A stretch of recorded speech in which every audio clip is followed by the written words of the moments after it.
আল্লাহ বলবেন মা বাবাকে বাদ দিয়ে তুই কেন সঠিক পথে বিবেক নিয়ে চললি না?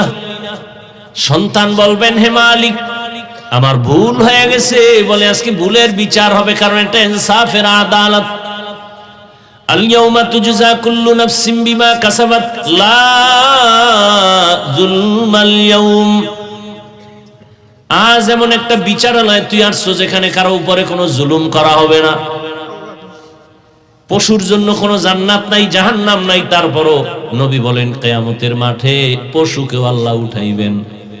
দুর্বল গরুটারে উঠায় বলবে এই গরু তোরে, ওই সবল গরুটায় শুধু শুধু তোরে একটা আঘাত করেছিল, আজকে তোরে পাওয়ার দিয়ে দিলাম, তুই তার প্রতিশোধটা এখন নিয়ে নে, তুইও জোরে আঘাত কর।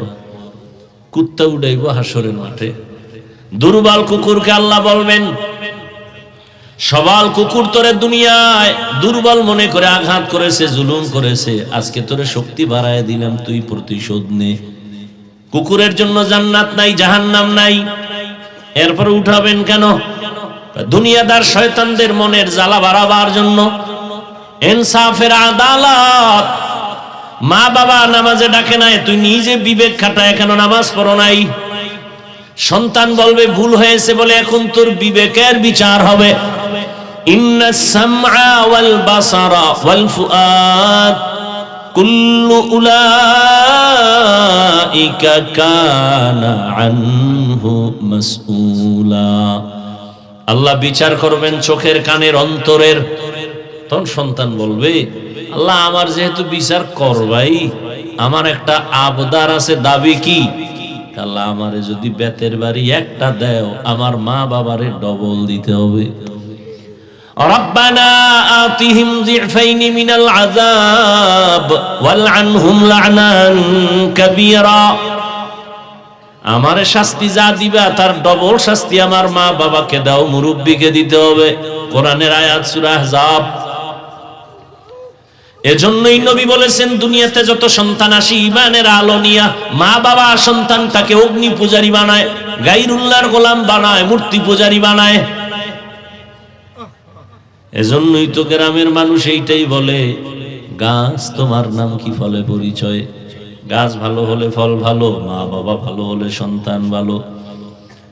ইয়া আইয়ুহাল্লাযীনা আমানুত্তাকুল্লাহা ওয়াল তানজুর নাফসুম মা কদ্দামাত লিগাদিন ওয়াত্তাকুল্লাহ ইন্নাল্লাহা খাবীরুম বিমা তা'মালুন।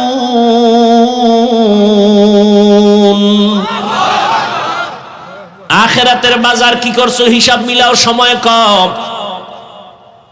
কয়দিন হায়াত তোমার? ইদানিং কালে যত মানুষ মরে অধিকাংশ সুস্থ মানুষ মরে, অসুস্থটি কম মরে। না বুঝা ঠিক করো না, আমি শেষ করছি, তুমি আন্দাজে কি ঠিক কর। চুপ করে থাকা যায় না, শয়তানে যারে ধরে কাম তুই আকাম করে। তুই চুপচাপ কথা শুনলে সমস্যাটা। আমি কোরআন হাদিস অনুযায়ী বলতেছি, কোনটা ঠিক বেঠিক ওলামায়ে কেরাম বলতে পারবে, হ্যাঁ এটা ঠিক ওটা বেঠিক। তুমি কি ভুদা বয়ে বয়ে ঠিক ঠিক, তোমার আর কাম নাই? এই চাকরি দিছে কে তোমার?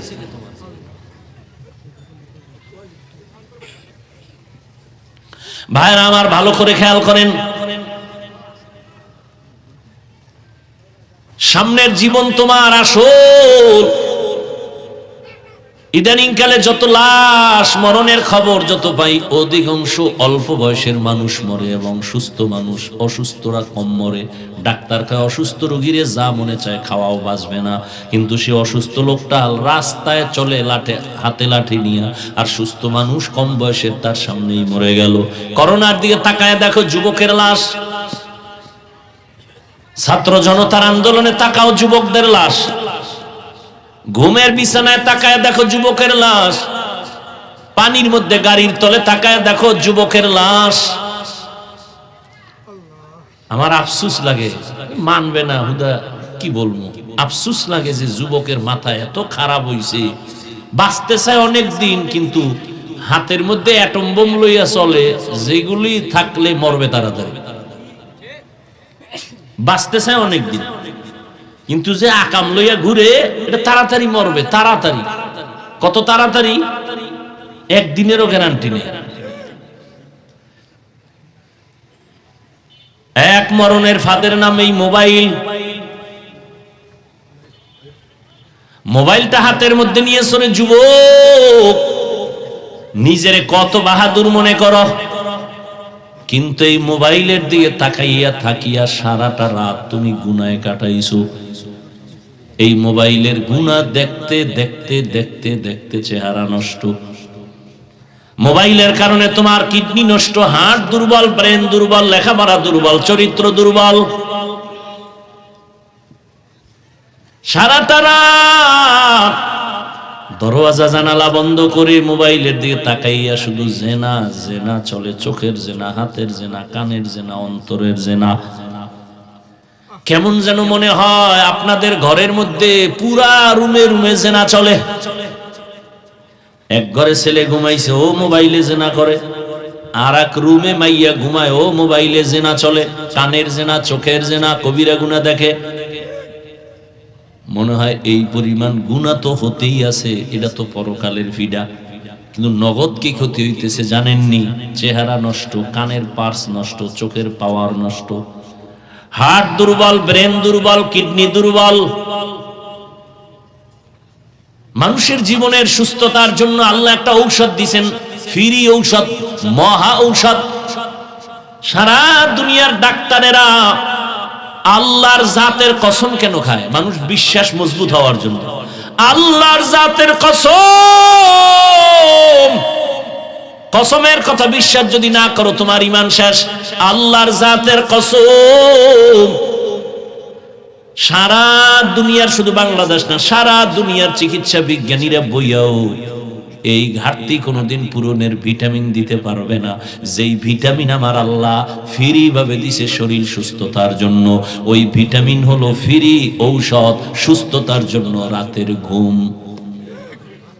وقال رسول الله صلى الله عليه وآله وسلم الدنيا سجن المؤمن وجنة الكافر أو كما قال النبي عليه الصلاة والسلام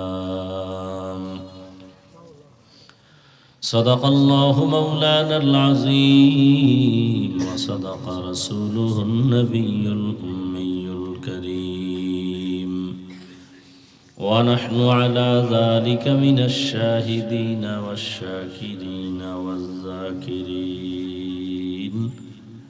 والحمد لله رب العالمين سبحانك لا علم لنا إلا ما علمتنا إنك أنت العليم الحكيم رب اشرح لي صدري ويسر لي أمري واحلل عقدة من لساني يفقه قولي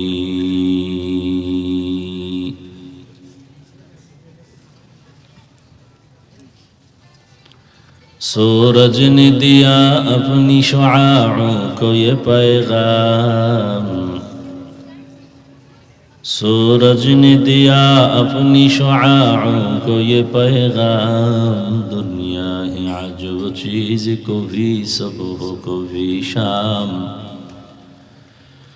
दुनिया है अजब चीज को भी सुबह को भी शाम दुनिया में हो दुनिया का तलबगार नहीं हो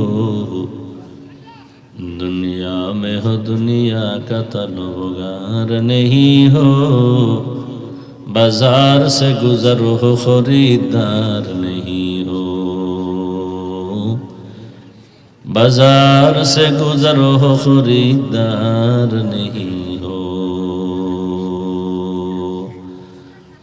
मकबूल है शाज़ है काबिल तो बहुत है मकबूल है शाज़ है काबिल तो बहुत है आईना के मानिंदे तू नहीं दिल तो बहुत है आईना के मानंद तू नहीं दिल तू बहुत है। ভাটিবন্দর ও জিয়ানগর যুব সমাজের উদ্যোগে আয়োজিত বার্ষিক খতমে নবুয়ত শানের রিসালাত সম্মেলন 6 ফেব্রুয়ারি 2025। মহতি এ মাহফিলে উপস্থিত মোহতারাম সম্মানিত সভাপতি, প্রধান অতিথি, বিশেষ অতিথিবৃন্দ, হযরত উলামায়ে কেরাম, আল্লাহ পাকের দরবারে শুকর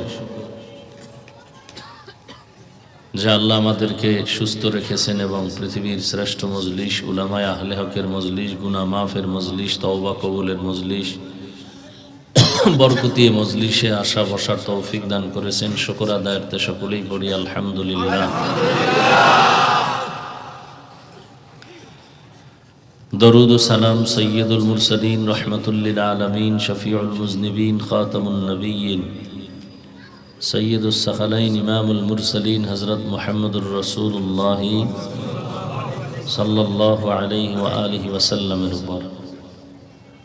সর্বোপরি শুকর যাদের অক্লান্ত পরিশ্রমের মাধ্যমে আজ সুন্দর আয়োজন, সময় পরামর্শ অর্থ দিয়ে দোয়া করে উপস্থিত হয়ে মাইক লাইট প্যান্ডেলের ব্যবস্থাপনার মাধ্যমে সহযোগিতা যারা করেছেন, প্রত্যেককেই আল্লাহ পাক খিদমতের বরকতে দুনিয়াতে শান্তি, পরকালে চিরমুক্তির ব্যবস্থা করে দিন। হযরত উলামায়ে কেরাম আলোচনা করেছেন, ইনশাআল্লাহ আমার পরেও আলোচনা করবেন। মাঝে আমি আপনাদের দোয়া নেওয়ার আশায় হাজির হয়েছি এবং সংক্ষিপ্ত দু চারটি কথা বলার নিয়তে কোরআনে হাকিমের এক আয়াতে কারিমা তিলাওয়াত করেছি, নবীজির হাদিস থেকে একটি হাদিস পড়েছি। আয়াত ও হাদিসের আলোকে ইখলাস ও রুহানিয়াতের সমন্বয় কিছু কথা আমাকে বলার মতো, আপনাদেরকে শুনবার মতো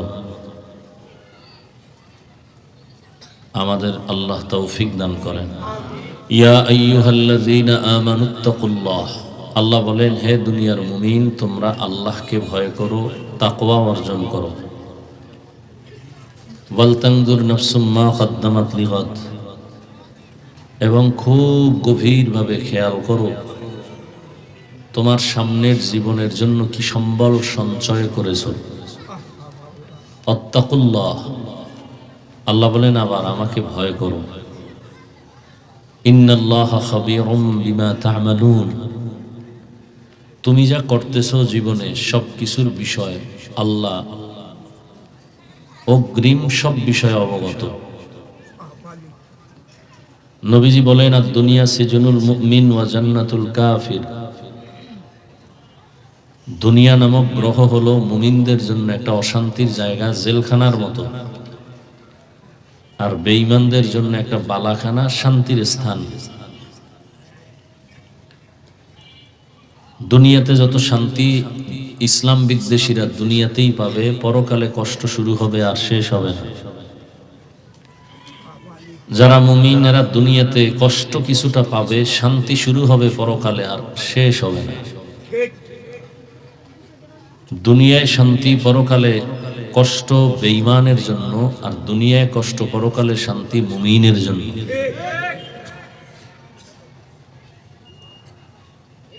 নবীজি এই মুমিনদের দুনিয়াটাকে জেলখানার সাথে তুলনা দিলেন কেন? এর কারণ হলো, জেলখানায় যেমন কোনো মানুষ যেতে চায় না, ঠিক যারা আল্লাহর প্রিয় মুমিন এরা দুনিয়া নামক জায়গায় জেলখানার মতো এরা থাকতে চায় না, দ্রুত যেতে চায় এখান থেকে মালিকের দরবারে। দ্বিতীয় কথা, জেলখানায় যতক্ষণ কয়েদি থাকে ততক্ষণ তার স্বাধীনতা থাকে না, সে নিজেকে আবদ্ধ মনে করে। ঠিক যারা আল্লাহর প্রিয় মুমিন বান্দা বান্দি এরা দুনিয়াতে যতক্ষণ থাকবে নিজেকে আবদ্ধ মনে করবে, স্বাধীন মনে করবে না। কারণ স্বাধীন জীবন কারো জন্যই ভালো না।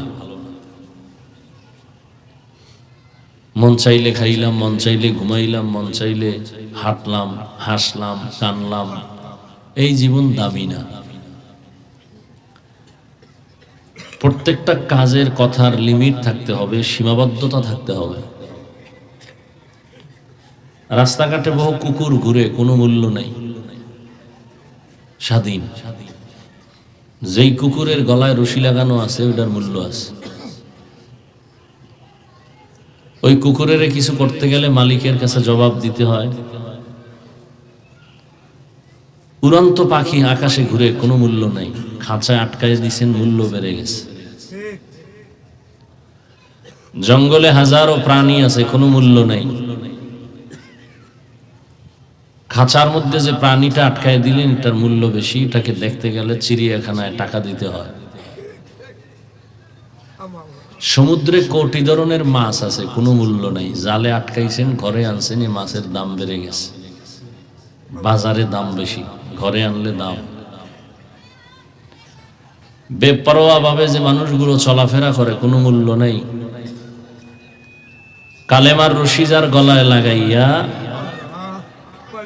নবীজির তরিকায় চলে, উলামায়ে কেরামের পরামর্শ নিয়ে চলে, এই মানুষটার দাম অনেক বেশি। বলে কত বেশি? আল্লাহর আদালতে ফেরেশতা 24 ঘন্টা আল্লাহর তসবিহ পড়ে, গুণগান করে। 24টা ঘন্টার প্রতিটি মুহূর্ত ফেরেশতারা গুনাহ করবে, দূরের কথা গুনাহ চিনেই না। সেই ফেরেশতার থেকেও এই কালেমাওয়ালা মানুষটার দাম বেশি।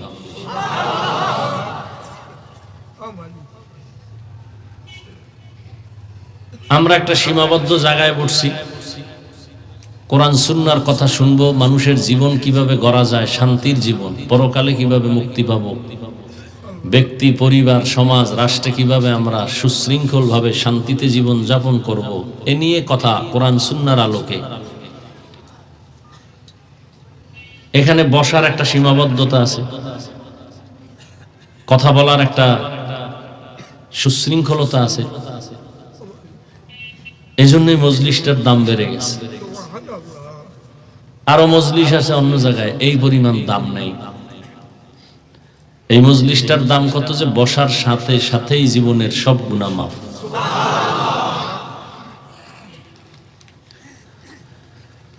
জেলখানার আসামি মনে চাইলেই ক্ষুধা আছে, খেতে পারে না টাইম ছাড়া। মুমিন দুনিয়াতে থাকবে জেলখানার মতো, চাইলেই খেতে পারবে না, ক্ষুধাও আছে, খানাও সামনে আছে, চিন্তা করবে খাওয়ার আগে যে খানাটা সামনে, খাবো কিনা, হালাল না হারাম, পেলেই খেতে পারবে না। জেলখানার আসামি পা আছে হাঁটার জন্য, মন চাইলেই সে যেখানে সেখানে হেঁটে যেতে পারবে না, ওরে যেই এরিয়ার মধ্যে রাখছে ওখানে হাঁটতে হবে, ভিন্ন জায়গায় যাওয়ার অনুমতি নেই। মুমিন পা আছে, হেঁটে হেঁটে যেখানে মনে চায় সেখানে যাবে না, কদম দেওয়ার আগে তাকে ভাবতে হবে কোন দিকে গেলে আমার কল্যাণ, কোন দিকে গেলে আমার অকল্যাণ। সব দিক মিলাইয়া আল্লাহ মুমিনকে জেলখানার সাথে তুলনা দিয়েছেন। যে আয়াত পড়েছি আল্লাহ পাক বলতেছেন, দুনিয়ার মুমিন, তুমি যেই জীবন নিয়ে খেলা করতেছো, এই জীবনের 1 সেকেন্ডের কোনো মূল্য নেই। হাদিসে পাকে নবী বলেন, মশার দাম আছে, মশার, কিন্তু এই দুনিয়ার দাম আল্লাহর কাছে নেই, মশার পাখার মতো নেই। তো দুনিয়া নামক জায়গাটার যদি দাম মশার বরাবর না থাকে, তাহলে আল্লাহ আমাকে দুনিয়ায় পাঠাইলেন কেন? কেন পাঠাইলেন দুনিয়ায়? আল্লাহ বলেন, দুনিয়ায় পাঠাইছি বাজার করার জন্য, থাকার জন্য পাঠাই না, বাজার করে চলে আসো। যেমন সকাল 9টা 10টায় বাবা সন্তানকে বললেন, যাও বাজারে যাইয়া দ্রুত চাল ডাল তরকারি কিনে নিয়ে আসো, দুপুর বেলা মেহমান আসবে, রান্না হবে, মেহমানদারি করানো হবে। ছেলে টাকা নতুন পাইয়া খোলামেলা বাজারে যাইয়া খুব খুশি, এতদিন 4 দেয়ালে আটকা ছিল, এখন বাজারে গিয়া দেখি আর এক দুনিয়া, রং বেরঙের বাতি জ্বলে, সুন্দর সুন্দর বিল্ডিং, আবার এক পাশে নাচ গান চলতেছে। রং তামাশা দেখতে গিয়া ওর আর বাজার করার কথা মনে নেই। ও মজা পাইয়া খেলা দেখতে দেখতে হঠাৎ জোহরের আজান দিয়ে দিছে। আর কি কানে পানি গেছে, আরে আমার না বাজার করতে পাঠাইছে। পাগলের মতো হয় একটা দৌড় দিছে তরকারির বাজারে। বাজারে যাইয়া বলে, এই তরকারিওয়ালা বলো তোমার তরকারি কোনটার কি দাম। জিগাইতে না জিগাইতে পকেটে হাত দিয়ে দেখে যে কটা টাকা দিছিল হারায় গেছে। মাথা গরম হয়ে গেল, বাবার সামনে কেমনে যাব, এক তো টাইম দেরি হলো, মেহমান দুপুরে আসবে। ওদিকে বাবাও একটা লাডি লয়ে খাড়ায় রয়েছে, আজকে তুই বাজার নিয়ে আইলো ভিডামু, তুই যদি বাজার নিয়ে আসো তো তোরে মারমু, আর যদি বাজার নাও আনো তো ঘরে জায়গা নেই। আল্লাহ তাআলা মানুষকে বলেন, আমি দুনিয়ায় তোরে ঈমানের টাকা নিয়ে পাঠায় দিলাম, আমলের বাজার করে চলে আসবি।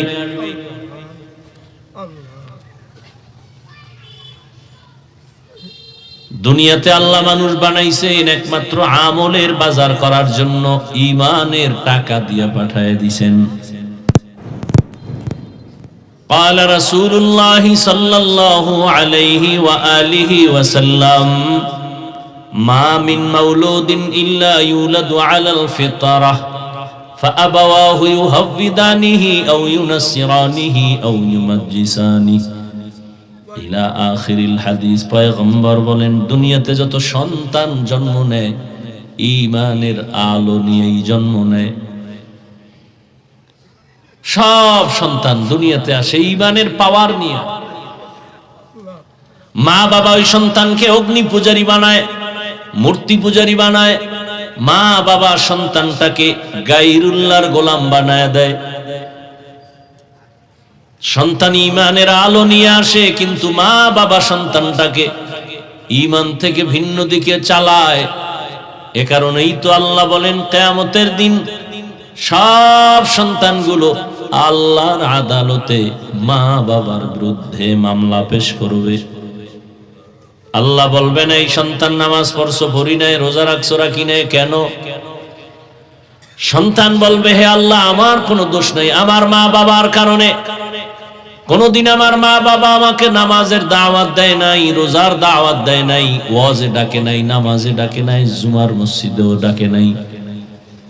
সন্তান বলবে, রব্বানা ইন্না আতা'না সাদাতানা ওয়া কুবারানা ফাআদাল্লুনাস সাবিলা। আমার কোনো দোষ নাই, মা বাবার কারণে আমি বেনামাজি হয়ে গেছি। আল্লাহ বলবেন, তোরে বিবেক দিছিলাম, বিবেকটা দিয়া সঠিক পথে কেন চলো নাই? কত মা বাবা সন্তান নামাজ পড়বে এটা চায় না, কিন্তু সন্তানের বড় নামাজি হয়ে গেছে। মা বাবার কথা অমান্য করে সে মসজিদে যায়, মা বাবার কথা অমান্য করে সে কোরআন শিখে ফেলেছে। বহু কুলাঙ্গার মা বাবা আছে, সন্তান কোরআন শিখবে চায় না, টুপি পরবে চায় না, দাড়ি রাখবে চায় না। এরকম কুলাঙ্গার মা বাপ নাই? সন্তান যুদ্ধ করিয়া চলে গেছে, আমি কোরআন শিখবো, নামাজ পড়বো। ওই ছেলেটা কোরআন শিখে নামাজ পড়ে কান্না করে দোয়া করে, আল্লাহ মা বাবারে হেদায়েত দাও। এক পর্যায়ে মা বাবাও 5 বেলার নামাজি হয়ে গেছে। আল্লাহ বলবেন, মা বাবাকে বাদ দিয়া তুই কেন সঠিক পথে বিবেক নিয়ে চললি না? সন্তান বলবেন, হে মালিক আমার ভুল হয়ে গেছে। বলে, আজকে ভুলের বিচার হবে, কারণ এটা ইনসাফের আদালত। আল-ইয়াওমা তুজজা কুল্লু নাফসিন বিমা কাসাবাত লা যুলমাল ইয়াওম। আজ এমন একটা বিচারালয় তুই আসছো যেখানে কারো উপরে কোনো জুলুম করা হবে না। পশুর জন্য কোনো জান্নাত নাই, জাহান্নাম নাই। তারপরও নবী বলেন, কিয়ামতের মাঠে পশুকেও আল্লাহ উঠাইবেন। দুর্বল গরুটারে উঠায় বলবে, এই গরু তোরে, ওই সবল গরুটা শুধু শুধু তোরে একটা আঘাত করেছিল, আজকে তোরে পাওয়ার দিয়ে দিলাম, তুই তার প্রতিশোধটা এখন নিয়ে আনে, তুইও জোরে আঘাত কর। কুত্তা উঠাইব হাসরের মাঠে। দুর্বল কুকুরকে আল্লাহ বলবেন, সবল কুকুর তোরে দুনিয়ায় দুর্বল মনে করে আঘাত করেছে, জুলুম করেছে, আজকে তোরে শক্তি বাড়ায় দিলাম, তুই প্রতিশোধ নে। কুকুরের জন্য জান্নাত নাই, জাহান্নাম নাই। এরপর উঠাবেন কেন? দুনিয়াদার শয়তানদের মনের জ্বালা বাড়াবার জন্য। ইনসাফের আদালত। মা বাবা নামাজে ডাকে নাই, তুই নিজে বিবেক খাটায় কেন নামাজ পড়ো নাই? সন্তান বলবে ভুল হয়েছে বলে এখন তোর বিবেকের বিচার হবে। ইন্নাস সামআ ওয়াল বাসারা ওয়াল ফুআদ কুল্লু উলাইকা কানা আনহু মাসউলা। আল্লাহ বিচার করবেন চোখের, কানের, অন্তরের। তখন সন্তান বলবে, আল্লাহ আমার যেহেতু বিচার করবাই, আমার একটা আবদার আছে, দাবি কি? আল্লাহ আমারে যদি বেতের বাড়ি একটা দেও, আমার মা বাবারে ডবল দিতে হবে। রব্বানা আতিহিম যিফাইনি মিনাল আযাব ওয়ালআনহুম লা'নান কাবীরা। আমারে শাস্তি যা দিবা তার ডবল শাস্তি আমার মা বাবাকে দাও, মুরব্বিকে দিতে হবে। কোরআনের আয়াত সূরা আহজাব।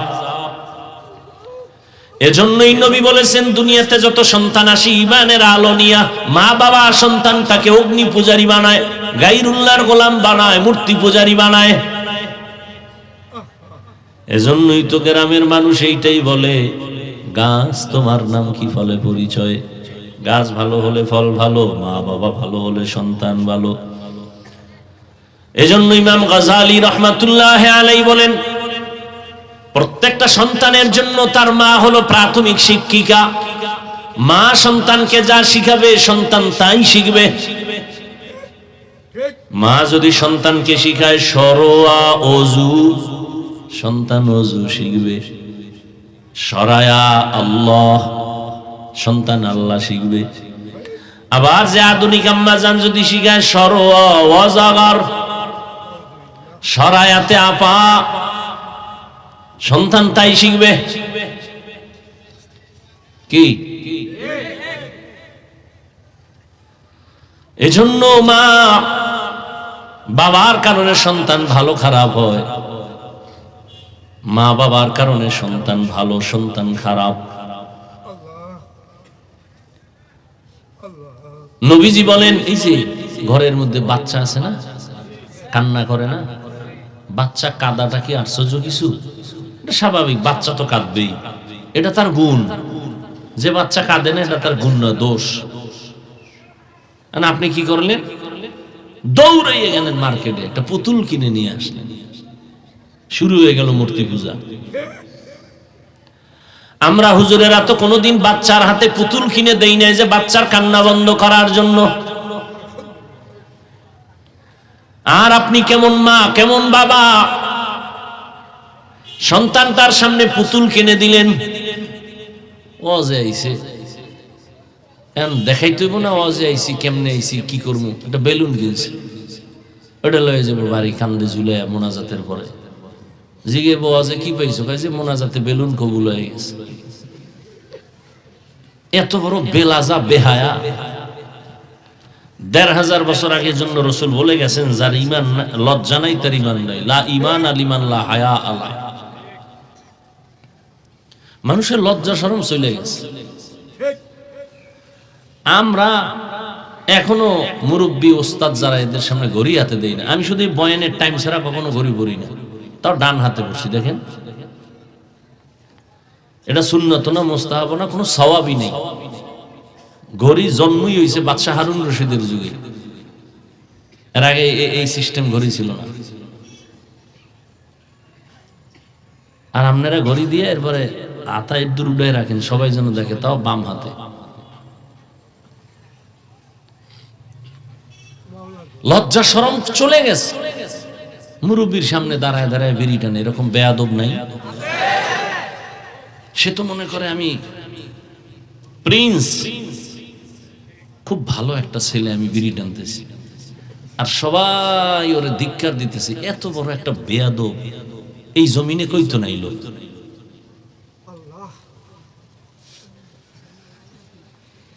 এই জন্য লজ্জা বড় দামি এক সম্পদ।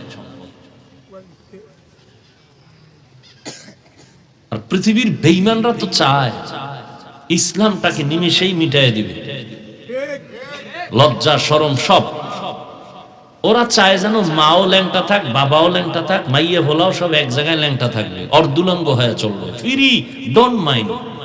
ফ্রি মাইন্ড, পুরো ঘরে সব বেশ্যা হয়ে যাবে, সব মাইয়াও বউ যা আছে সব হাফ প্যান্ট শর্ট প্যান্ট, বাস। অর্থাৎ নফসে যেরকম শয়তান অসওয়াসা দিবে এরকম চলবো, এটা ডোন্ট মাইন্ড। এখানে কোনো পর্দা টর্দা কিসের পর্দা? অথচ রহমতের কলিজার টুকরা সাহাবী আবু বকর সিদ্দিক রাদিয়াল্লাহু তাআলা আনহু, রহমতের নবীর কলিজার সাহাবী আম্মা জান আয়েশা রাদিয়াল্লাহু তাআলা আনহার হুজরায় বসে কথা বলেন। রহমতের নবী ঢুকছেন, আবু বকর বসে আছেন। আয়েশা, নবী বললেন, আয়েশা এমন করে বাবারে পাশে নিয়ে কথা বলবা না, শয়তান ধোঁকা দেওয়ার জন্য বসে আছে। বড় কঠিন। এই ওয়াজ মাহফিল না থাকলে, মানুষ তো বলে ওয়াজ দিয়ে কি হয়, এই ওয়াজ না থাকলে পুরো দেশটা এখন সিনেমা হল হয়ে যেত, পুরো দেশ। কিছু বেয়াদব আছে, ওয়াজ দিয়ে কি হয়? আল্লাহ হেদায়েত দান করেন। ওয়াজের কারণে বহু মানুষ নামাজ পড়ে, কি হয় মানে? ওয়াজের কারণে কত মানুষ তওবা করে দাওয়াত ও তাবলীগে যায়, পীরের কাছে যায়, দাড়িওয়ালা হয়েছে, জিকির করনেওয়ালা, হারামখোর হালালখোর হয়েছে। ওয়াজ দিয়ে কি হয়? ওয়াযাক্কির ফাইন্না যিকরা তানফাউল মুমিনিন, আলোচনা চালায় যাও, মুমিনদের উপকার হবে, ক্ষতি হবে না। তুমি তরকারি পাইছো, খাইতে থাকো, শাক ডিম দুধ পাইছো, খাও। খাওয়ার পরে তুমি যদি এই বিষয় কিছু না জানো, খাইলে কি হবে? কয় না জানলেও টেনশন নাই, ও ভিতরে গিয়ে ওর কাজও করবে। তুমি জানো না, এই জন্য ডিম গিয়ে ভিতরে ভিটামিন দিবে না। আলোচনা চালায় যাও, ফায়দা হবেই, সবার না হলেও কারো না কারো হবে। তো দুনিয়া নামক গ্রহটার মূল্য আল্লাহর কাছে নাই। আল্লাহ ঈমানের টাকা দিয়ে পাঠাইছেন, আমলের বাজার করো। দুনিয়া নামক জায়গায় গিয়ে আমলের বাজার করো। আল্লাহ যখন ঈমানের টাকা দিয়ে পাঠাইছেন, কিছু দুনিয়াদারেরা দুনিয়াতে আইসা দেখে রং বেরঙের রং মহল, এত সুন্দর গুলশান বাড়ি দ্বারা, এগুলো দেখতে দেখতে দেখতে দেখতে এতটা মজা পাইয়া গেছে, আখেরাত যে আছে এটা তার মনেই নাই। ওই ছেলের মতো মনে আছে না, ওই যে বাজার করতে গিয়ে খেলায় মনে হয়ে গেছে। ওর বাবায় যে ওরে টাকা দিয়া পাঠাইছে বাজার করতে, মনেই নাই। আল্লাহ যে আমার ঈমানের টাকা দিয়া পাঠাইছে আমলের বাজার করার জন্য, আমার মনেই নাই। দুনিয়ার পেছনে পড়ে এখন দুনিয়া দুনিয়া দুনিয়া, নামাজেও দাঁড়াইলে দুনিয়া, ঘুমের ঘরেও দুনিয়া, পাগলের মতো দুনিয়ার পেছনে ঘুরে, কিছু কপাল পরা দুনিয়ার পিছে ঘুরতে ঘুরতে ঘুরতে ঘুরতে এমন এক অবস্থা, ঈমানের টাকাও হারায় ফেলছে। হিন্দুদের পাড়ায় গিয়া সন্তেষ খায় আর কয় তোমরা ভগবান বলো, আমরা আল্লাহ বলি, সব এক হয়ে গেছে। ধর্ম যার যার, উৎসব সবার বলে, স্লোগান দিয়া ঈমানের ঘরে আগুন লাগায় দিছে। এটারে মানতে পারে, আমি যদি কই তাহলে ওটা যদি মানো এটাও মানো, বিয়া যার যার, বউ সবার, কি ঠিক? বিবাহ যার যার, বউ সবার, এটা যদি মানতে না পারো, ধর্ম যার যার, উৎসব সবার, এই বেঈমানি আর কুফরি স্লোগান কেন সমর্থন করো? ও আখেরাতের বাজার করবে, আখেরাত আছে বলে খেয়াল নাই, মনেই নাই। দুনিয়া দুনিয়া করতে করতে একদল তো ঈমানও হারায় ফেলেছে। আল্লাহ বলেন কার পেছনে দৌড়াও? এই আমার কলিজার যুবক, কার পেছনে ঘুরিয়া কি পাওয়ার আশায় নামাজ ছেড়ে দিয়েছো বলো? কি পাওয়ার আশায় কার পেছনে ঘুরিয়া আখেরাত ভুলেছো? তবে লিখে রাখো, তুমি যার পেছনে সারা দিন রাত্র দৌড়াইয়া ঘুমাইতেও পারো না, খাইতেও পারো না, লেখা রাখ, এই সোনার গায়ের মুসলমান, যার পিছে ঘুরো এ চান্দাবাজ আর ধান্দাবাজ, স্বার্থপর। ভালো করে লিখে রাখবা, এই চান্দাবাজার ধান্দাবাজ কত তোমার স্বার্থপর বন্ধু জানোনি? স্বার্থে যদি আঘাত লাগে দল থেকে নাম কাটবে না, লেখা রাখো কল্লা পর্যন্ত কেটে দিবে। এলো সোনার বাংলার রাজনীতি, চান্দাবাজি আর ধান্দাবাজি রাজনীতি। এই তোমারে মারার জন্য শত্রু লাগবে না, কিন্তু তোমার বন্ধুই রেডি। ভাগে কম পড়লি বলবে আরে মাইনাস কর। আমি বানাই বলতেছি, আকাম চলে না সোনার বাংলায়। এর নাম চান্দাবাজি আর ধান্দাবাজি রাজনীতি।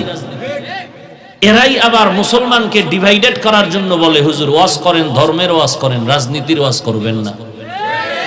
এই কথাটাও বেঈমানি কথা। বলেন এই কথাটাও কি বেঈমানি কথা? ধর্ম আর রাজনীতি আলাদা নয়। ইসলামের রাজনীতি আর কোরআন ধর্ম এক। নামাজ আর ইসলাম আলাদা, ঠিক আল্লাহর আইনের রাজনীতি আর ইসলাম। সুলাইমান নবী গোটা দুনিয়া চালাইছেন, কোরআনে আছে। ইউসুফ নবী মিশরের অর্থমন্ত্রী ছিলেন, কোরআনে আছে। কেন বলেন রাজনীতি নাই? হ্যাঁ, আপনার চান্দাবাজি ধান্দাবাজি ইসলামে নাই। ইসলামে কি আছে? মালিক যেই প্লেটে খাবে গোলাম একই প্লেটে খাবে। ইসলামী রাজনীতিতে কি আছে? কর্মচারী কাজ করবে, ঘাম ঝরার আগে বেতন দিয়ে দাও। আর চান্দাবাজি ধান্দাবাজির মধ্যে কি আছে? কাম কইরা মইরা যাবি, এরপরে আন্দোলন করবি বেতনের জন্য, উল্টা পুলিশের ফিডা খাবি, এরপরে যদি অর্ধেক পাও।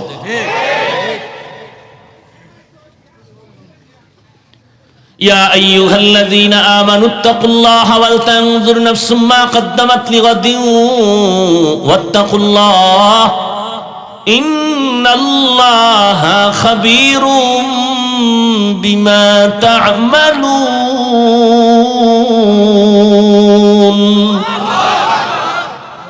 আখিরাতের বাজার কি করছো হিসাব মিলাও, সময় কম। কয়দিন হায়াত তোমার? ইদানিং কালে যত মানুষ মরে অধিকাংশ সুস্থ মানুষ মরে, অসুস্থলি কম মরে। না বুঝা ঠিক করো না, আমি শেষ করছি। তুমি আন্দাজে কি ঠিক কর?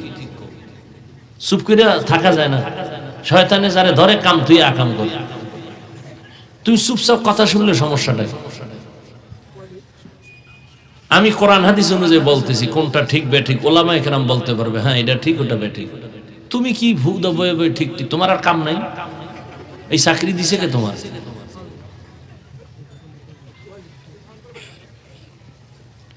ভাইরা আমার ভালো করে খেয়াল করেন, সামনের জীবন তোমার আসল। ইদানিং কালে যত লাশ মরণের খবর যত পাই, অধিকাংশ অল্প বয়সের মানুষ মরে এবং সুস্থ মানুষ, অসুস্থরা কম মরে। ডাক্তার কয় অসুস্থ রোগীরে যা মনে চায় খাওয়াও বাঁচবে না, কিন্তু সে অসুস্থ লোকটা রাস্তায় চলে হাতে লাঠি নিয়ে, আর সুস্থ মানুষ কম বয়সের তার সামনেই মরে গেল। করোনার দিকে তাকায় দেখো যুবকের লাশ, ছাত্র জনতার আন্দোলনে তাকাও যুবকদের লাশ, ঘুমের বিছানায় তাকায় দেখো যুবকের লাশ, পানির মধ্যে গাড়ির তলে তাকায় দেখো যুবকের লাশ। আমার আফসোস লাগে, মানবে না হুদা কি বলবো, আফসোস লাগে যে যুবকের মাথা এত খারাপ হইছে। বাঁচতে চায় অনেক দিন, কিন্তু হাতের মধ্যে অ্যাটম বোম লইয়া চলে, যেগুলি থাকলে মরবে তাড়াতাড়ি। বাঁচতে চায় অনেক দিন, কিন্তু যে আকাম লইয়া ঘুরে এটা তাড়াতাড়ি মরবে, তাড়াতাড়ি। কত তাড়াতাড়ি? একদিনেরও গ্যারান্টি নেই। এক মরণের ফাঁদের নাম এই মোবাইল। মোবাইলটা হাতের মধ্যে নিয়ে চলে যুবক, নিজের কত বাহাদুর মনে করো, কিন্তু এই মোবাইলের দিকে তাকাইয়া থাকিয়া সারাটা রাত তুমি গুনায় কাটাইছো। এই মোবাইলের গুনাহ দেখতে দেখতে দেখতে দেখতে চেহারা নষ্ট। মোবাইলের কারণে তোমার কিডনি নষ্ট, হার্ট দুর্বল, ব্রেন দুর্বল, লেখাপড়া দুর্বল, চরিত্র দুর্বল। সারাটা রাত দরওয়াজা জানালা বন্ধ করে মোবাইলের দিকে তাকাইয়া শুধু জেনা জেনা চলে, চোখের জেনা, হাতের জেনা, কানের জেনা, অন্তরের জেনা। কেমন যেন মনে হয় আপনাদের ঘরের মধ্যে পুরা রুমে রুমে জেনা চলে। এক ঘরে ছেলে ঘুমাইছে, ও মোবাইলে জেনা করে, আর এক রুমে মাইয়া ঘুমায়, ও মোবাইলে জেনা চলে, কানের জেনা, চোখের জেনা, কবিরা গুনাহ দেখে। মনে হয় এই পরিমাণ গুনাহ তো হতেই আছে, এটা তো পরকালের ফিডা। কিন্তু নগদ কি ক্ষতি হইতেছে জানেননি? চেহারা নষ্ট, কানের পার্স নষ্ট, চোখের পাওয়ার নষ্ট, হার্ট দুর্বল, ব্রেন দুর্বল, কিডনি দুর্বল। মানুষের জীবনের সুস্থতার জন্য আল্লাহ একটা ঔষধ দিয়েছেন, ফ্রি ঔষধ, মহা ঔষধ। সারা দুনিয়ার ডাক্তারেরা আল্লাহর জাতের কসম কেন খায়? মানুষ বিশ্বাস মজবুত হওয়ার জন্য। আল্লাহর জাতের কসম, কসমের কথা বিশ্বাস যদি না করো তোমার ঈমান শেষ। আল্লাহর জাতের কসম, সারা দুনিয়ার, শুধু বাংলাদেশ না, সারা দুনিয়ার চিকিৎসা বিজ্ঞানীরা বইয়াও এই ঘাটতি কোনোদিন পূরণের ভিটামিন দিতে পারবে না। যেই ভিটামিন আমার আল্লাহ ফ্রি ভাবে দিছে শরীর সুস্থতার জন্য, ওই ভিটামিন হলো ফ্রি ঔষধ সুস্থতার জন্য, রাতের ঘুম। পৃথিবীর কোন ডাক্তার এই ঘুমের বিপরীত কোন ঔষধ দিতে পারবে যে তুমি না ঘুমাইলেও সুস্থ থাকবা? পৃথিবীর কোন ডাক্তার। অথচ সব ডাক্তার ঘুমা, রাতের ঘুম, ঘুম নাই, পেটে ডিস্টার্ব, ঘুম নাই, চেহারা নষ্ট, ঘুম নাই, দিমাগ নষ্ট। আর সেই ঘুমকে আমি হাফিজুর রহমান নষ্ট করতেছি, দুঃখ পারি না, চেষ্টা করলো। বয়ান শেষ করে বাসায় আসতে আসতে ফজরের আজান। কি করি আল্লাহ মাফ করো, তো দিনের কাজ করি, আর কি করার। তুমি কি করো? তুমি যে সারা রাতের ঘুম মারছো, কি করছো? ওয়াজ করছো না কত মাইয়ার জীবনের উপরে হামলা করছো?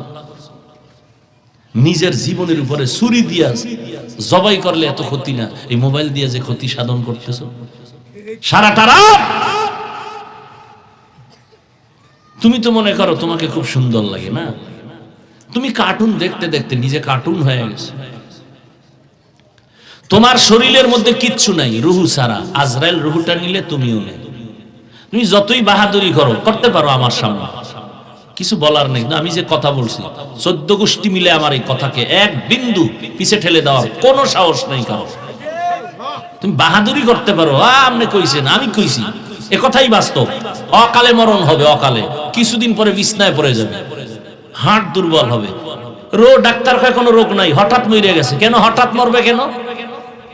হঠাৎ একটা রোগ হইছে দুনিয়ায় নতুন ভাবে, হঠাৎ রোগ।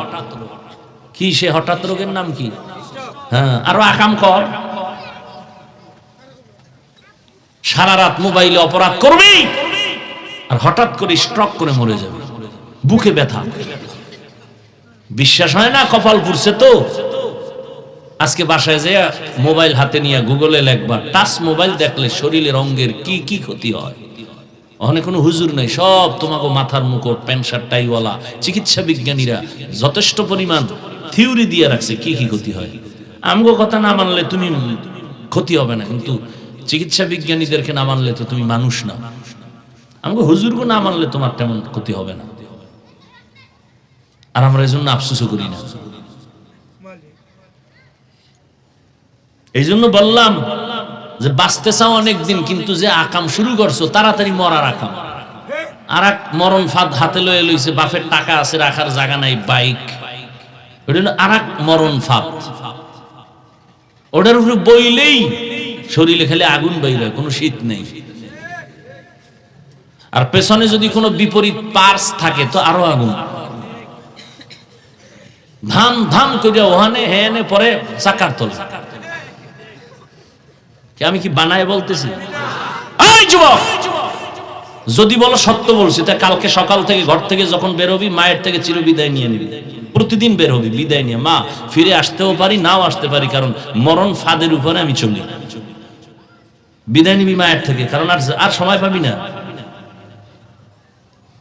চোখের সামনে দেখতেছো কি পরিমাণ বাইক অ্যাক্সিডেন্টে মানুষ মরে, এটা জরিপ দাও। বাংলাদেশে জরিপ দাও, এই বাইকে কি পরিমাণ যুবক মরে যাচ্ছে, খবর লো। তো তুমিও মরবা, ওই বুদ্ধি লইয়ে তো চলো। তো মায়ের থেকে আগে বিদায় নিয়ে রইও। হয়তো কষ্ট যাইতেছে, কথা যা বলি লারাবার মতো 14 গোষ্ঠীর কোনো ক্ষমতা নেই। তুমি মানবা না সেটা ভিন্ন কথা। আল্লাহ হেদায়েত দান করুন। তুমি এরকম করে কি হতে চাও? না দুনিয়ায় থাইকাও কিছু করতে পারলা, মইরা গিয়াও কিছু করতে পারলা না, কি হইল? এমন জীবন কামাই করছো যে মরলে তোর কলিজার মাও মনে মনে খুশি যে একটা বিপদ গেছে, ওর চরিত্র এত খারাপ, মানুষে খালি আমাকে লজ্জাই দেয় যে এই ছেলে জন্ম দিছো কা। তো মইরা গিয়া আমি মা বেঁচে গেলাম, কারো দ্বারা লজ্জা পেতে হবে না। তাহলে জীবনে কি কামাই করলাম? আল্লাহ হেদায়েত দান করুন।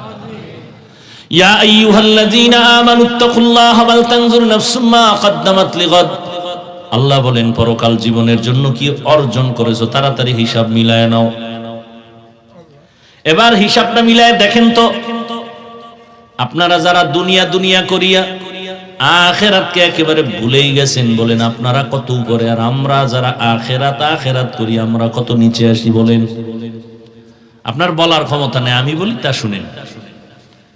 চেয়ারম্যান সাহেবের চেয়ারের মেয়াদ শেষ, এমপির মেয়াদ শেষ, মন্ত্রীর মেয়াদ শেষ, এসপিডিসির মেয়াদ শেষ, কিন্তু আমরা আখিরাত ওয়ালাদের চেয়ারের কোনো মেয়াদ নাই। আমরা দুনিয়ায় বাদশাহ, পরকালও বাদশাহ। টাকা দিয়া সম্মান কিনলে একবার ফুলের মালা, ফাইনালে জুতার মালা। টাকা দিয়ে কিনছে সম্মান। টাকা যতদিন সম্মান ততদিন, টাকা নাই সম্মানও নাই। আর আল্লাহ যাকে সম্মান দান করবেন এর কখনো অসম্মান হবে না। যারা দুনিয়া দুনিয়া করিয়া দৌড়ায়, এরা দুইটা জিনিস চায়। এক চায় তারা সম্মান, আর একটা চায় তারা শান্তি। কিন্তু সারা দুনিয়ায় খুঁজে দেখেন যারা দুনিয়া দুনিয়া করে এদের সম্মানও নাই, শান্তিও নাই। শান্তি তো নাই, ওই সম্মান যাও পায় জুতার বাড়িতে আর থাকে না। 10 তলা বিল্ডিং করে লাভ কি যদি বিল্ডিং বাদ দিয়া জঙ্গলে ঘুমানো লাগে? কোটি টাকা ব্যাংকে রেখে লাভ কি যদি তোমার বংশের কেউ ভোগ করতে না পারে? এই বাহাদুরি বাদ দিয়া টিনের ঘরে থাকো, অনেক আরাম। বড় লোকের মাইয়া বিয়া করে লাভ কি যদি মাইয়া তোমারে স্বামী বইলে এক গ্লাস পানিও দিতে না পারে? তোমার এমন পোড়া কপাল যে বউয়ের হাতের ভাত তোমার কপালে নাই, কারণ তুমি চৌধুরী বংশের মাইয়া বিয়া করছো। আগুনের কাছে যাবে না, ও দুনিয়াতে আসার থেকেই পুতুল হইয়া আছে, ঘরে মা কাম শিখায় না। কাজের লোক এর পাক খাও না, কাজের লোকের হাতের রান্না খাও, কেমন সান কপাল তোমার। যে কাজের লোক বাথরুমে যায় ঠিক মতো পরিষ্কার পরিচ্ছন্ন হয় না, আরে এমনি ঘরটার পরিষ্কার করে, এটা মাইনে নেওয়া যায়। আমার রান্না করে খাওয়াইবো কাজের লোকে, আমার কপালে এত খারাপ। খারাপ হবে না কেন? ফকিন্নির বাচ্চার মতো বউ আনতে যাইয়া শ্বশুর বাড়ি থেকে খাইছো যৌতুক নামের পায়খানা। তোমার মতো ফকিন্নি দুনিয়াতে আর কে? তোমার মতো জালেম ডাকাত আর কে? তুমি তো বড় ডাকাত।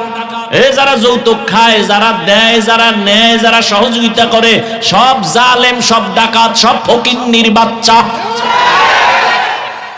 ওদের মতো চোর, ওদের মতো ইতর, ওদের মতো ডাকাত, ওদের মতো ছোট লোকের বাচ্চা দুনিয়াতে আর কেউ নাই। ওরা নারীর দুশ্মন, ওরা দেশের দুশ্মন, ওরা মানবতার দুশ্মন, ওরা রসুলের দুশ্মন, ওরা ইসলামের দুশ্মন। এদের মতো বেহায়া আর কেউ। আর কি গালি দিলে লাজ হবে আমার শিখা? ওই বেহায়ার লাজ হবে বল? আল্লাহ হেদায়েত দান করুন। এক যুবক কয় মোটামুটি নিয়ত করছি খামু না, কিন্তু আব্বা এত মান্নত করে ফেলাইছে, ওটা খাওয়াই লাগবে। ওই পায়খানা না খাইলে তার কলিজা ঠান্ডা হবে না। কুকুরের যত হাজি বিরিয়ানি দাও, ওর পায়খানা খাইতে হাজি বিরিয়ানিরও খাম হইব। আল্লাহ হেদায়েত দান করুন। খুব রাগ করতেছেন না? আকাম করেন, এত দোষ নেই। আমি একটু বাঁচানোর জন্য বলি, এই জন্য কলিজা সেদা হয়ে যাইতেছে। হায় হায়। আর যৌতুক কি? এখন তো ইদানিং খেলে আপডেট হয়ে গেছে। কি মাইয়া নেওয়ার আগে বিদেশের ভিসা দে, বিদেশ যাবে। কি বউ নিবি? কয় না। তো বউ কই? থুই যাবো, পাহারা দিবে কে? আমার ছোট ভাই। হাসেন কেন? এর জুতা দিয়ে বাইরে লিখি এডির জাল মিটেনি। এত বড় কপাল পরা নিমক হারাম মানুষ কেমনে হয়?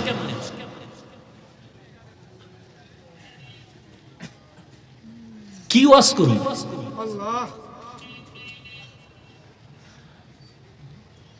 তো দুনিয়ার মধ্যে যারা দুনিয়া দুনিয়া করে না, দুইটা জিনিস চায়। এক নম্বরে চায় সম্মান, আর একটা চায় শান্তি। দোনোটাই পায় না কেউ না। কোনো দুনিয়াদার শান্তিতেও নাই, সম্মানও নেই। তো পিছে ঘুরে লাভ কি? আখেরাত তো আড়াইলো, দুনিয়াও আড়াইলো।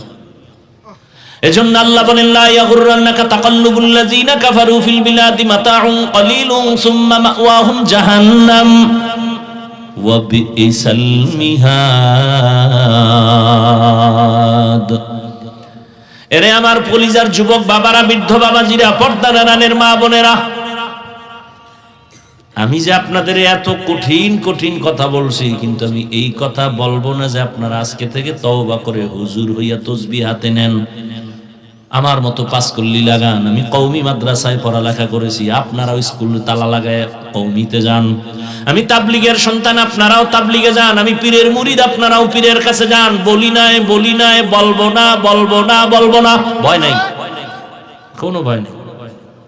কি বলবো 5 মিনিটে শুনে নাও। ও আল্লাহর বান্দারা, কি বলবো শুনো। তুমি স্কুলে পড়ো আলহামদুলিল্লাহ, চাকরি করো আলহামদুলিল্লাহ, ব্যবসা করো আলহামদুলিল্লাহ। আমি বলবো তোমাকে, এই সাহসটা কোনো বক্তায় দেয় না, আমার জানা আছে। কেউ বলে না আমি যেইভাবে বলি। অনেকে আমারে বলে এত কঠিন বলেন কেন? আমি বলি বলবো। স্কুলে যারা পড়ো স্কুল ছাড়বি না, আমার অনুরোধ। কলেজে যারা পড়ো কলেজ ছাড়বি না, আমার অনুরোধ। আমি অন্তর দিয়া দোয়া করি, মাঝে মাঝে মাদ্রাসায় দাওয়াত রইল আইও। আমি আরো কলিজা দিয়া মোহাব্বতে দোয়া দিব, ছাত্রগণিয়া স্কুল ছাড়বা না, কলেজ ছাড়বা না, ব্যবসা ছাড়বা না, চাকরি ছাড়বা না। আমি দোয়া করি তুমি ডাক্তার হও, ইঞ্জিনিয়ার হও, প্রফেসর হও, এমপি হও, মন্ত্রী হও, ডাক্তার হও, তুমি একজন ডিসি হও, এসপি হও। আমার দেশে মাদ্রাসায় ভুলেও আসার নিয়ত থাকলে পাল্টাও। কোনো দরকার নাই মাদ্রাসায় আসার, কারণ আমার মাদ্রাসায় একটা ছাত্রর অভাব নাই। আমার দেশে আলেমের অভাব নাই, হুজুরের অভাব নাই, মাওলানার অভাব নাই। আমার দেশে এখন ডাক্তারের অভাব, ইমাম, আমার দেশে এখন প্রফেসরের অভাব, ইঞ্জিনিয়ারের অভাব। তবে একটা কথা আমার এখানে আছে, তুমি ডাক্তার হও, ইঞ্জিনিয়ার হও, ব্যবসায়ী হও, দাবি আমার একটা, বেয়াদব হবা না, অনুরোধ। বলবা হাফিজ ভাই বেয়াদব হব না, তার ব্যাখ্যা কি? 3 জায়গায় বেয়াদবি করলে মরার আগে শেষ হয়ে যাবি। তোর লাশটাও কেউ খুঁজে পাবে না, এমন কপাল পুরবে। 1 নম্বরে মা বাবার সাথে বেয়াদবি করবি না। 2 শিক্ষকের সাথে বেয়াদবি করবি না, যুবকদের বলি। 3 উলামায়ে কেরামের সাথে বেয়াদবি করবা না। মা বাবার দোয়া নিও, কষ্ট দিয়ে যদি বরদোয়া নেও মরার আগে পঙ্গু হয়ে যাবা। শিক্ষকের সাথে বেয়াদবি করে যদি বরদোয়া কপালে লেগে যায় লেখাপড়ার জগৎ থেকে হারিয়ে যাবা। উলামায়ে কেরামের কলিজায় যদি ব্যথা দিয়া তুমি বরদোয়া নিয়েই নাও, তোমার জীবনের চরিত্র থেকে হারিয়ে যাবা। অতএব তুমি ডাক্তার হও, আদর্শবান হও, আদর্শবান ইঞ্জিনিয়ার হও, আদর্শবান প্রফেসর হও। মা বাবার দোয়া নিয়া, শিক্ষকের দোয়া নিয়া, উলামায়ে কেরামের দোয়া পরামর্শ নিয়া নবীর তরিকা মেনে চলো। এবার বাস্তবে একটু মিলাই দিয়া বিদায় নেই। বাস্তবে একটু দেখো তো বাবা, তোমার মতোই যুবক জীবনে মাদ্রাসায় পড়ে নাই, কোনোদিন আলিফ বা তাও শিখে নাই, স্কুলে পড়ে, কলেজে পড়ে, চাকরি করে, ব্যবসা করে। বলো, তুমিই বলো, 5 বেলার নামাজও ঠিক মতো পড়ে আসেনি। অশেষ বয়ান শেষ। এবার তোমার এটাই জীবনের শ্রেষ্ঠ বয়ান, আর নতুন বয়ানের দরকার নেই। তুমি নিজের বিবেকটাকে বলো, তুমি কেন পারো না? অবশ্যই তোমার কপালে কারো অভিশাপ লাগছে, বরদোয়া লাগছে, না তুমি পারো না কেন? তোমার মতো যুবক রাস্তায় গাড়ি চালায়, নামাজ পড়ে, বলো বাবা তুমি পারো না কেন? তোমার মতো যুবক জেনারেল লাইনে থাকি আর আর্মি, পুলিশ, বিডিআরের চাকরি করে, 5 ওয়াক্ত নামাজ পড়ে নাই, বলো তুমি কেন পারবা না? তোমার মতো যুবক নদীর মধ্যে মাছ ধরে, 5 বেলার নামাজ পড়ে, বলো তুমি কেন পারবা না? তোমার মতো জেনারেল লাইনের মানুষটা জমিনে কৃষি কাজ করে, নামাজ পড়ে, ডাক্তার, প্রফেসর, ইঞ্জিনিয়ার, 5 বেলার নামাজি। ঢাকা কলেজে গিয়া প্রমাণ নাও, ছেলেটা কলেজে পড়ে, মাথায় পাগড়ি, বড় দাড়ি, বড় জামা, মনে হয় যেন বড় কোন মসজিদের খতিব। এই যুবক, কোন মসজিদে জুমা পড়াও? আস্তাগফিরুল্লাহ, আমি তো আরবি পারি না। তো এই হালাত কেন? বলে হালাত শুধু আব্বা আম্মার দোয়া আর আমার উলামায়ে কেরামের নেক নজর। উলামায়ে কেরাম আমারে দোয়া দিছে, এইভাবে কলেজে যাও। হ্যাঁ, এভাবে যাই। আমি কলেজে যাই, ক্লাস করি, নামাজ ছাড়ি না, টুপি ফালাই না, পাগড়ি ফালাই না, দাড়ি ফালাই না, জামা ফালাই না। এই কলেজের মধ্যে কি মাইয়া ফোলা নাই? সব আছে। তোরে মাঝে মাঝে আড্ডায় ডাকে না? কয় ডাকে। শিক্ষকেরা দোয়া করে আমি ভালো, শিক্ষিকারাও দোয়া করে ছেলেটা ভদ্র। আর যখন আমারে বন্ধুরা ডাকে আড্ডা দিতে, আল্লাহর কুদরত ওই মাইয়ারা আমার পক্ষে দাঁড়ায়, কয় ও আল্লাহর পথে আছে, ওরে ডিস্টার্ব করিস না, ওরে ওর পথে ছাইরা দে। আমার আর টেনশন আছে, আমি জান্নাতে আছি দুনিয়ায় থেকেই। এতক্ষণ আলোচনায় কি বুঝলা? হুজুর হওয়া ছাড়া কি জান্নাত নাই? জেনারেল লাইনে থেকে কি জান্নাত পাওয়া যাবে না? বাস, আর কি ওয়াজ করবো বলো তো? তোমার মতো যুবক র্যাব, আর্মি, পুলিশ, বিডিআর এর চাকরি করে, নামাজি, দাড়িওয়ালা, তুমি পারো না কেন? অবশ্যই তোমার কপাল খারাপ, তোমার কপালে কারো অভিশাপ লাগছে। অনুরোধ করে বলছি, রে বাবা, এখন থেকে তৈরি হয়ে যাও, মা বাবার দোয়া নাও। পর্দার আড়ালের আম্মা জানদেরকেও বলবো, আপনাদের সন্তানদের যা শুনাইলাম, আপনারা দোয়া না করলে, চেষ্টা না করলে এগুলো বাস্তবায়ন হবে না। কারণ এই দুনিয়ায় যত সন্তান ভালো হয়েছে মায়ের কারণে, বাবার কারণে, মায়ের দোয়া আর চেষ্টার কারণে। ওসি সাহেবের ব্যবহার ভালো মায়ের কারণে, ডিসি সাহেবের ব্যবহার ভালো, খোঁজ নিয়ে দেখবেন তার মা ভালো। এর আম্মা জানে কারণেই তো আপনাদের অনেক সম্মান। আপনারা নবীদের মায়ের মতো, সাহাবায়ে কেরামের মায়ের মতো, হাফেজে কোরআনের মায়ের মতো। আপনারা তো আম্মা জান আয়েশা রাদিয়াল্লাহু আনহার মতো দামি নারী, আপনারা তো খাদিজা রাদিয়াল্লাহু আনহার মতো নারী, আপনারা তো ফাতেমা রাদিয়াল্লাহু আনহার মতো দামি নারী। আপনার ছেলেটাকে এখন ডাক্তার বানাবেন, তবে দাবি বেয়াদব বানাবেন না। আপনার সন্তানের ব্যবহারে কোনোদিন মা বাবা, শিক্ষক, ওলামায়ে কেরাম, মুরব্বীরা যেন কষ্ট না পায়। কষ্ট পেলেই অটোমেটিক বরদোয়া চলে আসবে।